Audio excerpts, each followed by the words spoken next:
السلام علیکم دوستوں، میں ہوں عباد اللہ نظام اور آپ دیکھ رہے ہیں ہماری نظر۔ آج ہم آپ کو حضرت صالح علیہ السلام کا قصہ بتا رہے ہیں۔ قوم عاد کی تباہی کے بعد جو قوم اس کی وارث بنی وہ قوم سمود کے لوگ تھے، جو اپنے جد امجد سمود بن عابر بن ارم بن سام بن نوح کی اولاد میں سے تھے۔ یہ لوگ بھی عرب تھے، حجاز اور تبوک کے درمیان حجر کے علاقے میں رہائش پذیر تھے۔ حجر کا علاقہ ایک پہاڑی علاقہ ہے۔ یہ علاقہ مدینہ منورہ سے شمال مغرب میں 380 کلومیٹر کے فاصلے پر واقع ہے۔ قوم عاد ہی کی طرح قوم سمود کی زمین بھی خوبصورت اور سرسبز و شاداب تھی۔ اس میں باغات تھے، چشمے اور باغیچے تھے۔ قوم سمود تعمیرات، کھیتی باڑی اور باغات کی کثرت کے اعتبار سے عاد کے مانند تھے۔ اس قوم نے بہت ترقی کی۔ یہ لوگ پہاڑوں کو تراش کر خوبصورت گھر بنا لیتے تھے اور عمدہ نقش و نگار بھی کر لیتے تھے۔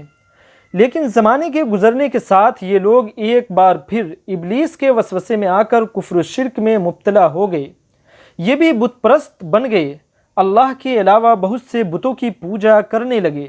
لہٰذا اللہ تبارک و تعالیٰ نے ان کی ہدایت کے لیے حضرت صالح علیہ السلام کو اپنا رسول منتخب فرمایا، جو قوم سمود میں سے ہی تھے۔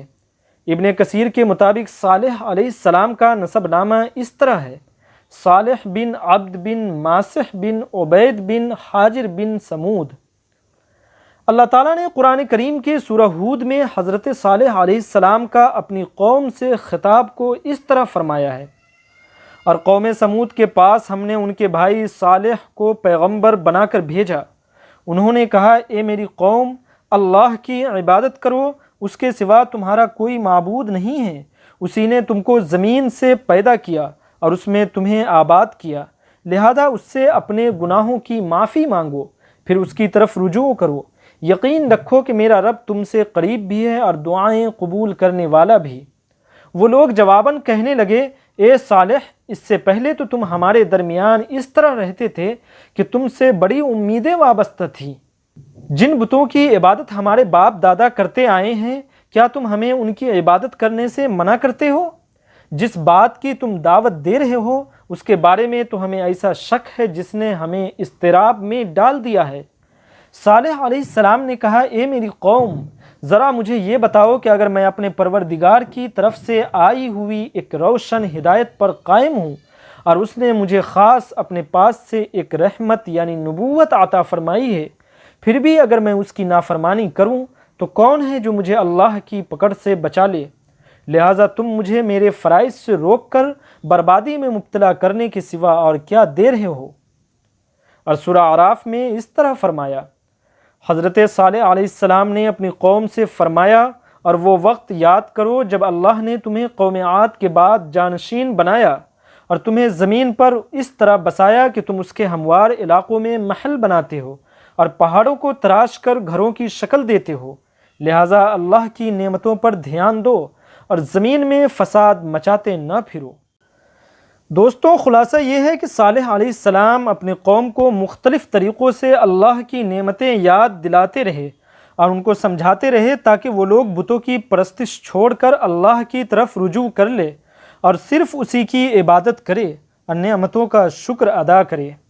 لیکن ان کی قوم نے ان کی ایک نہ سنی، بلکہ پلٹ کر کہنے لگے، تم سے تو ہمیں بہت امیدیں وابستہ تھی۔ تم ایک عقل مند انسان تھے، ایک ہونہار لڑکے تھے، لیکن تم تو اب بہک گئے اور بگڑ گئے۔ ان کی قوم کے صرف چند غریب ہی لوگ تھے جو ان پر ایمان لائے، جس کا تذکرہ سورہ اعراف کی اگلی آیت میں کچھ اس طرح ہے: ان کی قوم کے امیر اور سردار لوگ جو غرور کرتے تھے، انہوں نے ان غریبوں سے پوچھا کہ بھلا تم کو یقین ہے کہ صالح علیہ السلام کو اللہ نے نبی بنا کر بھیجا ہے؟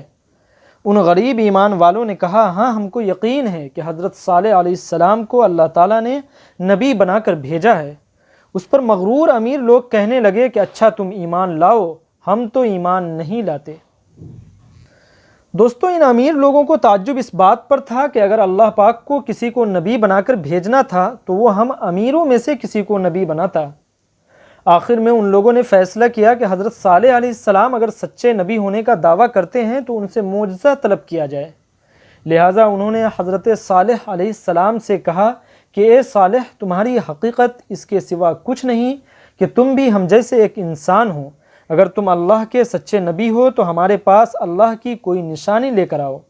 لہٰذا اللہ تعالیٰ نے انہیں معجزے کے طور پر ایک عظیم الشان جسم و خلقت والی اونٹنی عطا فرمائی تھی، جو ایک پہاڑ سے سب کے سامنے اچانک سے برآمد ہوئی تھی، جس کا تذکرہ قرآن کریم کے سورہ ہود میں اس طرح کیا گیا ہے۔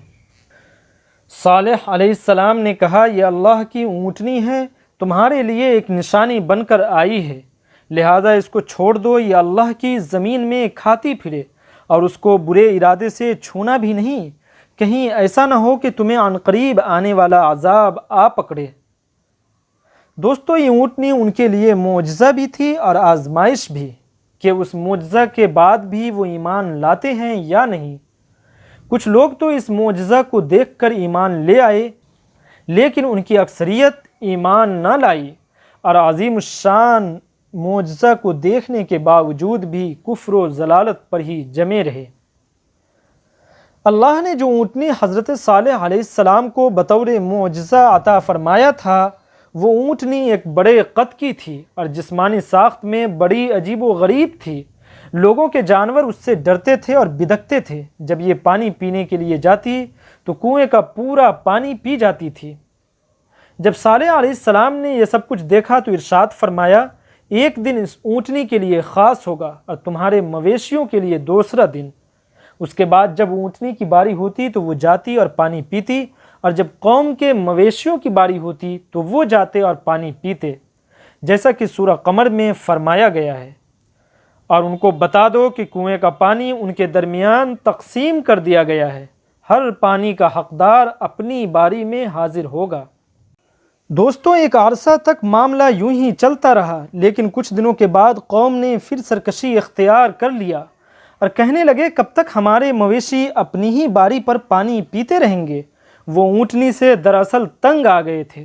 صالح علیہ السلام انہیں تنبیہ کرتے رہے کہ وہ اس اونٹنی کی اہانت نہ کریں، لیکن وہ باز نہ آئے۔ بالآخر قوم کے سرداروں نے بالاتفاق یہ فیصلہ کیا کہ اونٹنی کی کونچیں کاٹ کر اسے قتل کر دیا جائے، تاکہ سارا پانی ہمیں حاصل ہو جائے، جیسا کہ سورہ اعراف میں فرمایا گیا۔ پھر انہوں نے اس اونٹنی کو مار ڈالا اور اپنے پروردگار کے حکم سے سرکشی کی اور کہنے لگے کہ اے صالح، جس عذاب کی آپ ہم کو دھمکی دیتے تھے اس کو لے آئیں اگر آپ پیغمبر ہیں۔ لہذا صالح علیہ السلام نے ان سے فرمایا کہ 3 دن تک فائدہ اٹھا لو، یعنی انہیں اس دن کے علاوہ مزید 3 دن کی مہلت دی گئی، لیکن انہوں نے اس پختہ وعید پر بھی اعتبار نہ کیا، بلکہ شام ہوتے ہی حضرت صالح علیہ السلام کے قتل کا منصوبہ بھی بنا لیا، جس کا تذکرہ قرآن کریم کے سورۃ النمل میں یوں کیا گیا ہے۔ انہوں نے آپس میں بڑی قسمیں کھا کھا کر عہد کیا کہ رات ہی کو صالح اور اس کے گھر والوں پر ہم چھاپا ماریں گے اور اس کے وارثوں سے صاف کہہ دیں گے کہ ہم اس کے اہل کی ہلاکت کے وقت موجود نہ تھے اور ہم بالکل سچے ہیں۔ لیکن اللہ نے صالح علیہ السلام اور ان کے گھر والوں کی حفاظت کیا اور ان کی سازشوں کو ناکام بنا دیا، جس کا تذکرہ سورۃ النمل کی ہی اگلی آیت میں کچھ اس طرح ہے۔ انہوں نے مکر یعنی خفیہ تدبیر کیا اور ہم نے بھی، اور وہ اسے سمجھتے ہی نہ تھے۔ اب دیکھ لے ان کے مکر کا انجام کیسا ہوا کہ ہم نے ان سازشی لوگوں کو اور ان کی قوم کو سب کو غارت کر دیا۔ بہرحال جب صالح علیہ السلام کی طرف سے مہلت میں دیے گئے 3 دنوں میں سے تیسرا دن آیا تو ان پر اللہ کی طرف سے عذاب آ گیا۔ سورج طلوع ہوا تو آسمان سے ایک سخت چیخ کی آواز آئی اور نیچے زمین پر زلزلہ آ گیا، جس سے تمام سرکشوں کی روحیں نکل گئیں اور وہ مر کر بے حرکت و خاموش ہو گئے۔ وہ جس حالت میں بھی اپنے گھروں میں بیٹھے تھے اسی حالت میں بے جان ہو گئے، ذرا سی حرکت بھی نہ کر سکے۔ اللہ تبارک و تعالیٰ نے قوم سمود کی ہلاکت کی خبریں قرآن کریم کے متعدد مقامات پر فرمایا ہے۔ سورہ ہود میں فرمایا، پس ان کو زلزلہ نے آ پکڑا اور وہ اپنے گھروں میں اوندھے کے اوندھے پڑے رہ گئے۔ سورہ ہود کی دوسری آیت میں اس طرح فرمایا، اور ظالموں کو بڑے زور کی چنگھار نے آ دبوچا، پھر تو وہ اپنے گھروں میں اوندھے پڑے ہوئے رہ گئے۔ ایسے کہ گویا وہ وہاں آباد ہی نہ تھے۔ آگاہ رہو کہ قوم سمود نے اپنے رب سے کفر کیا، سن لو ان سمودیوں پر پھٹکار ہے۔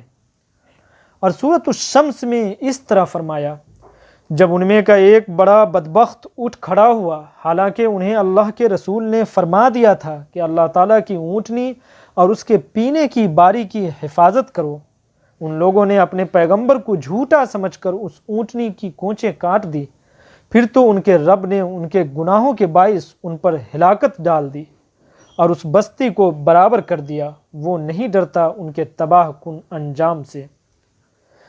دوستو، اس عذاب کے بعد صالح علیہ السلام اور مومنوں نے یہ منحوس شہر چھوڑ دیا۔ جب صالح علیہ السلام وہاں سے نکلنے لگے تو بڑی غمناک آواز میں فرمایا، اے میری قوم، میں نے تمہیں اپنے رب کا پیغام پہنچایا، لیکن تم خیر خواہوں کو پسند نہیں کرتے۔ وہاں انسان کو ڈراؤنی بستیوں کے سوا کچھ دکھائی نہیں دیتا۔ حضرت ابن عمر رضی اللہ عنہ سے مروی ہے کہ رسول اللہ صلی اللہ علیہ وسلم شام کو جاتے ہوئے ہجر کے علاقے میں سمود کے گھروں کے پاس سے گزرے تو آپ نے صحابہ کرام رضی اللہ عنہم سے ارشاد فرمایا، ان لوگوں کے گھروں میں داخل نہ ہونا جنہوں نے اپنے آپ پر ظلم کیا، مگر یہ کہ تم روتے ہوئے یا ڈرتے ہوئے داخل ہونا کہ کہیں تمہیں بھی وہ عذاب نہ آ لے جو ان کو پہنچا۔ خبردار، سمود نے اپنے رب سے کفر کیا، خبردار، سمود کے لیے لعنت اور پھٹکار ہے۔